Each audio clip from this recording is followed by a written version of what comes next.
Kultur kutu air atau budidaya kutu air yang menurut saya paling mudah itu, yang paling simple itu ada dua dari beberapa metode yang pernah saya bikin tutorialnya.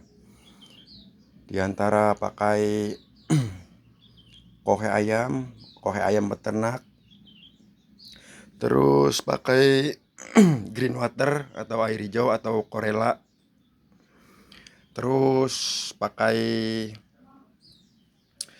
media air lele, terus media air bening pakan fermentasi. Nah, itu yang paling mudah itu menurut saya itu ada dua, yang sering saya pakai juga ada dua, yang nggak ribet nih. Ini salah satunya ini air lele. Nah, ini air lele nih paling mudah. Kita cukup pelihara lele, kena matahari, kasih makan pelet, full pelet yang tinggi protein. Udah cukup. Ini nanti kalau airnya sudah hijau seperti ini nih, berarti ini nih di galon nih, sama yang di bawah kulkas ini. Udah, ini nggak bakal habis-habis. Kita kalau untuk kebutuhan sehari-hari, kita cukup, misalnya kita yang di bawah kulkas, kita cukup ambil dua wadah nih, dua ember kecil lah, ukuran diameter 40 cm. Kita cukup ambil dua ember, itu setengah saja, nggak perlu penuh-penuh, nggak perlu tinggi-tinggi. Nah, ini nanti setelah diambil kita bisa langsung tambah air baru lagi nih, sesuai yang kita ambil.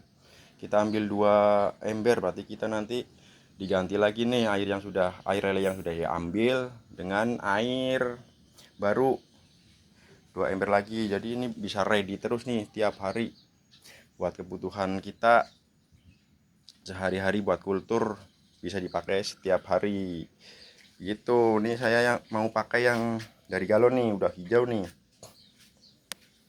Ini ada yang jadi merah juga nih. Saya bikin 3 galon. Ini isinya per galon itu 10 ekor bibit lele ukuran 8 sentian lah. Ini bisa nyampe ukuran konsumsi. Di sini lele ukuran 8 cm. Bebas lah ukurannya. Yang aman ukuran 4 sampai 5 cm ke atas, itu udah aman buat di galon. Ini air ini juga bisa dipakai nih walaupun merah. Intinya mah air hijau, coklat atau merah itu bisa dipakai buat kultur kutu air. Nah, itu asal ciri-cirinya itu warnanya sudah pekat nih, seperti ini nih, pekat nih yang di galon ini udah nggak tembus pandang. Terus nggak berbau menyengat, kalau bau-bau amis sedikit nggak masalah, masih aman. Terus nggak berlendir. Nah, ini kita udah ambil nih 1 galon. Ini mau dua, nanti kita mau bikin dua.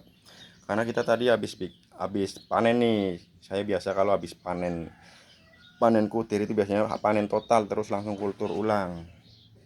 Nah, ini nih yang udah nih, terus disaring untuk biar kotorannya nggak ikut ke bawah. Jadi nanti kita kalau pas panen kutu air, kalau udah booming itu kita pakai serokan ini lagi, nanti tinggal dikocor air langsung bersih. Nah, ini udah nih, itu warnanya menggoda, menyegarkan. Kita langsung ambil starter saja nih dari sini nih, starternya dari sini. Ah, ini ada nih, kita serok dikit aja, udah nggak usah banyak-banyak, kita langsung cemplungin ke sini, nggak perlu diendapkan lagi. Udah tinggal tunggu 3 hari, biasanya paling cepet 3 hari sampai seminggu lah. Kalau udah booming baru kita panen total lagi, terus kita kultur ulang seperti ini lagi gitu. Mantap, ini dah pokoknya rekomendasi yang simple, kutu air paling simple. air lele, kalau enggak air bening dengan pakan fermentasi dedak padi. Itu yang paling simpel dari metode-metode yang lain. Mantap, salam sukses untuk kita semua.